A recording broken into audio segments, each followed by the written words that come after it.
मी तुला चांगला मार्ग दाखविणार होते, पण त्या लायकीचा तू नाहीस. ह्याच्यामध्ये माझी काही चूक नाही. चूक तुझी आहे ती मान्य करायची का पुन्हा आणखी नरकाडी करीत फिरायचंय ते तुझ्यावर आहे.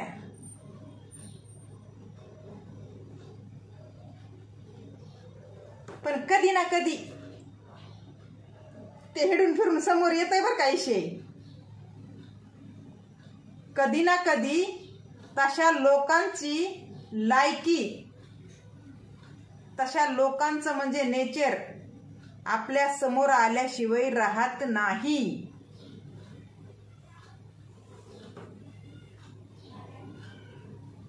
कळलं का? मग तवा आओ काय रे बाळा, तुझं ते पेन आहे का? कोणती? पेन ड्राईव्ह मोबाईलला कनेक्ट करायची आहे की? कुठं आहे? दे. ते तिकडून घे बरं. ते दोन्ही बी डबे घे त्या बांगड्याचे, त्याच्यामध्ये बघ. कोणतं? हे वरी दिसायली ते टीव्हीवर. हा दोन्ही बी घेऊन त्याच्यात शोध. हा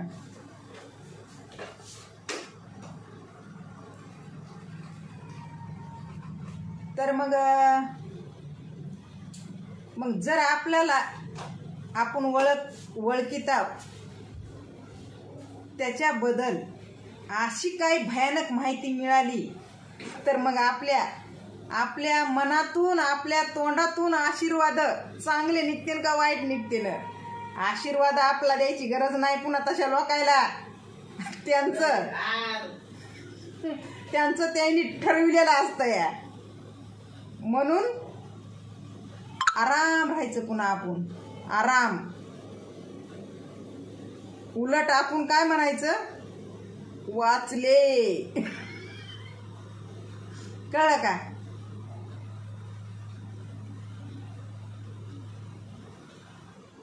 आणि तसं बी बघा, चांगल्याच्या जवळ आसपास वाईट जास्त दिवस टिकत नसतं या. पण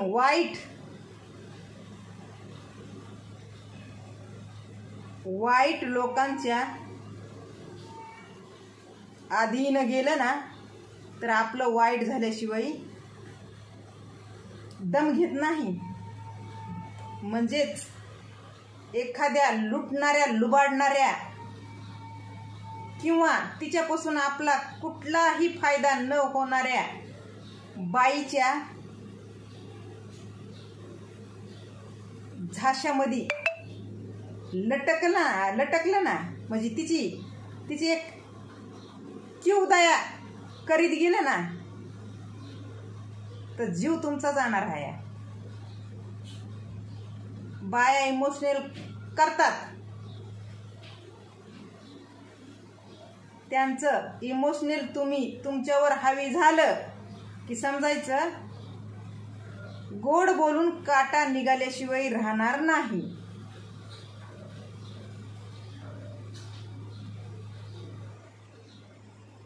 लय वेगळे खेळ आहेत. तुम्ही का नाही, जर माझा व्हिडिओ हे कोणी बघत असलं त्या प्रसंगातून गेलेलं तर तुम्ही एकच करायचं, बाबा एकदा अक्कल घडली ना तर पुन्हा नाही त्या वाटाला जायचं. हा तुम्हाला किती इमोशनल करू द्या, जेवढे तुम्ही हावी होता त्या इमोशनलला तेवढा घात तुमचा निघणार आहे तुमचा. कळलं का? काय तुम्हाला का तिच्या संग लग्न करता येणार आहे का? तुम्हाला तिच्या संग घर परिवार पुढं नेता येणार आहे का? लेकरं पैदा करा येणार आहेत? फक्त माझा मारून घ्यायची. ती किती दिवस घेणार आहेत? हे शरीर आहे, शरीर थकतय, शरीर झडतय, शरीर साथ देत नाही.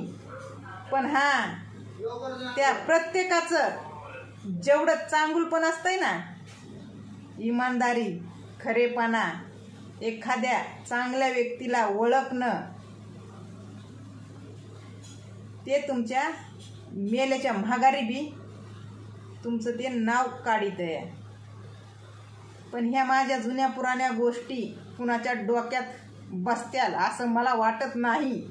कारण की आजकाल प्रत्येकाला वेळ भागून न्यायचा आहे आणि त्या वेळ भागून नेण्यामुळंच घाई, खूपच घाई, जीवन कसं जगायचंय हेच कुणाला कळत नाही.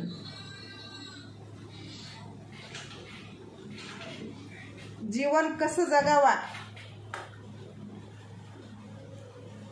मोकळे मनानं जेवढं राहतात ना, मोकळे मनानं, पण ते आपल्या स्वतःसाठी, आपल्या स्वतःसाठी मोकळे मनानं. कसं आता समजा तुम्ही कोण आहेत आणि कोण नाही मला माहिती नाही, पण मी विनाकारण तुम्हाला कुठलंच काहीच माझ्याकडून त्रास देणार नाही. ह्याला म्हणतात मोकळेपणा. जेव्हा तुम्ही मला त्रास देता तेव्हा मग तुम्हाला रिप्लाय तसाच मिळतोय, हे बी विसरू नका. पण मी स्वतःहून तुम्हाला त्रास द्यायले ह्याला मोकळेपण म्हणत नाहीत. ह्याला मोकळेपण म्हणत नाहीत.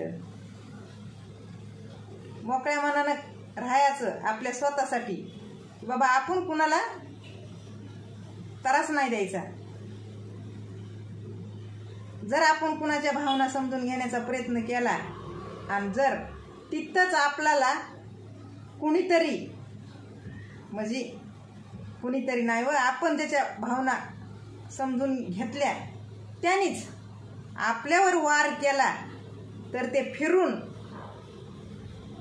त्याच्याकडंच उडवून द्यायची ताकद सुद्धा ठेवायची. खरं सांगायले मी.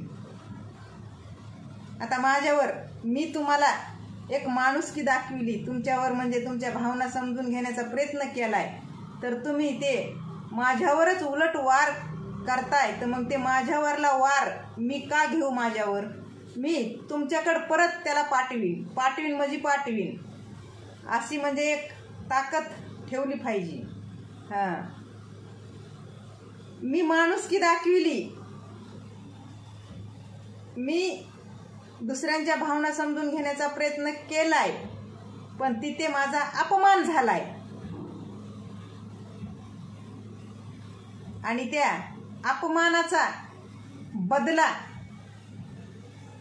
योग्य पद्धतीने अपमान करणाऱ्याला मिळायलाय.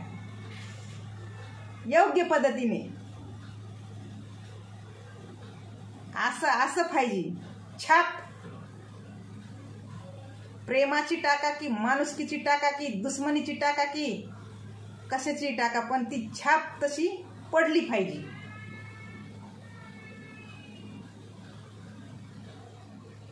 तुम्हाला वाटून बोलायली म्हणून बोलायली आहे, उगा काहीतरी बडबडायली आहे. काहीतरी नाही. माणसाला अनुभव तवाच येत आहे जेव्हा आपल्या स्वतः संग काहीतरी होतंय. आता जर मला वाटत असलं जे माझ्या संग घडलं ते तुमच्या संग घडू नये म्हणून मी बोलते, म्हणून मी सांगते. ह्याच्यामध्ये काय आहे? जबरदस्ती तुम्हाला कुठं केली आहे? नाही केली. आवडलं माझ्या व्हिडिओला लाईक द्या, नाही आवडलं तर माझा व्हिडिओ व्हायरल व्हावा म्हणून मी हे व्हिडिओ काढला नाही. नाही झाला तर हरकत नाही. मला आनंद ह्या गोष्टीचा आहे, ज्या लोकांना मी समजदारी दाखवली, जवळ केलं, त्यांच्या भावना समजून घेण्याचा प्रयत्न केला, त्यांना चांगला मार्ग दाखविण्याचा प्रयत्न केला, पण त्यानं माझ्यासोबत बेईमानी केली. आणि बेईमानी करणारे त्यांचं ते भोगायले तर कर्म भोगायले तर मला कुठलाही त्रास, कुठलाही म्हणजे ते काय म्हणते तू हे नाही की ते दुसऱ्या कोणासोबत किती आनंदात आहे, दुसऱ्या कोणाला किती महत्त्व देतोय. मला अजिबात कुठलंच काहीच त्रासली होत नाही, काहीच नाही म्हणलं ना का, त्याला कारण काय आहे की ते जिथे महत्त्व देतंय, जिथे त्याचे दिवस काढाय बघतोय, वेळ काढाय बघतोय, त्यातून त्याला साध्य घंटा होणार नाही. त्याची बरबादीच होणार. कळलं का? त्याची बरबादीच होणार. शेवट शब्द आहे बरं का हे. काळ्या दगडावरली आडवी रेघ. ते ज्या मार्गाने चाललाय ते मार्ग फक्त बरबादीचा आहे.